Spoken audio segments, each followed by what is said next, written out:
Assalamualaikum warahmatullahi wabarakatuh. Izin memperkenalkan diri, nama saya Nafis Ikram Fadilah. Saya dari kelas 12 IPA 5. Di sini saya akan mempresentasikan tentang teori relativitas Einstein. Einstein sangat terkenal dengan berbagai pemikirannya yang revolusioner. Salah satu pemikiran terbesarnya adalah teori relativitas. Sebagai penemu teori relativitas, ia berkontribusi dalam mengubah pandangan serta pemahaman banyak orang mengenai konsep ruang dan waktu hingga saat ini. Tetapi, apa itu teori relativitas? Mengapa menjadi penting bagi perkembangan sains? Teori relativitas atau Theory of Relativity digaungkan pertama kali 103 tahun lalu, tepatnya pada 1916, kemudian menjadi gagasan yang paling revolusioner dalam sejarah dan menjadi lompatan besar atas hukum gravitasi yang sebelumnya digagas oleh Sir Isaac Newton pada 1687. Menurut Direktur Institut Kavli untuk Fisika Kosmologis Michael Turner, Einstein percaya bahwa ruang dan waktu tidaklah ajek, melainkan merupakan fenomena yang fleksibel, relatif, dan dinamis seperti proses alam semesta lainnya. Terdapat lengkungan ruang dan waktu atau space-time warp, dan itu adalah cara yang sama sekali baru dalam memandang gravitasi. Sederhananya, melalui teori ini menjelaskan bahwa hukum fisika akan selalu sama dan konstan dimanapun. Namun sesuatu yang terjadi pada ruang dan waktulah yang membuatnya berbeda. Melalui pandangan yang berbeda akan menghasilkan ruang dan waktu kejadian secara berbeda pula. Semua hal tersebut sifatnya relatif.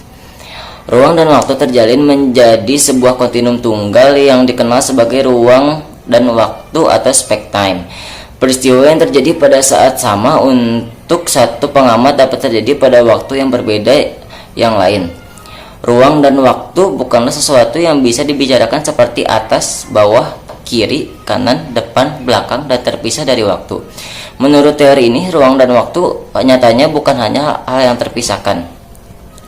Ruang dan waktu saling erat terhubung dengan berpaut. Ketika ruang membengkok atau meregang, maka akan mempengaruhi waktu.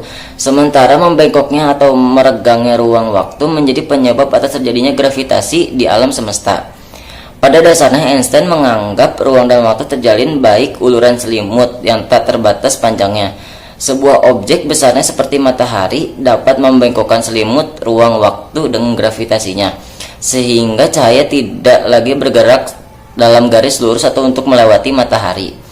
Bahkan faktanya, setiap bit atau unit satuan terkecil matahari, termasuk diri manusia, dapat membengkokkan ruang dan waktu di sekitarnya, menciptakan gravitasinya sendiri meskipun sangat kecil.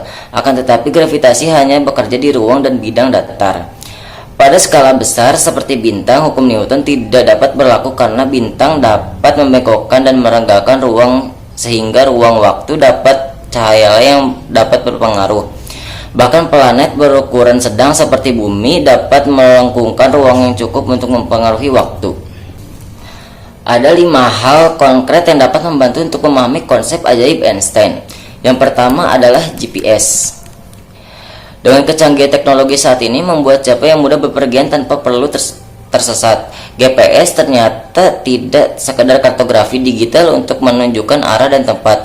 Ada perhitungan besar dan pembuktian teori relativisme Einstein di balik akurasi sistem kerja GPS. Yang kedua adalah orbit Merkurius. Orbit Merkurius sedikit agak aneh dan tidak seperti planet lain. Terdapat ahli matematika abad ke-19 satu-satunya yang menjelaskan kekusutan itu melalui teorinya. Merkurius ditarik sesuatu yang lain seperti gravitasi dari planet lain di dekatnya, di suatu tempat antara Merkurius dan matahari. Yang ketiga adalah teori Big Bang. Relativitas mengatakan bahwa ketika ruang waktu membentang di sekitar objek besar, cahaya yang menjelajah ruang waktu itu juga meregang dan sedikit bergeser warnanya. Pergeseran warna ini disebut pergeseran merah kosmologis, atau merah adalah warna dengan panjang gelombang terpanjang. Dan tingkat pergeseran merah dalam cahayanya memungkinkan kita mengukur seberapa jauh galaksi lain berbeda. Yang keempat adalah lubang hitam atau black hole. Einstein pernah meramalkan bahwa di akhir kehidupan nanti bintang-bintang akan runtuh karena gravitasi mereka sendiri. Lapisan luar bintang atau circumstellar envelope akan meledak dalam supernova, sementara bagian inti akan membentuk benda yang sangat padat yang dikenal sebagai bintang neutron atau pulsar yang berputar cepat.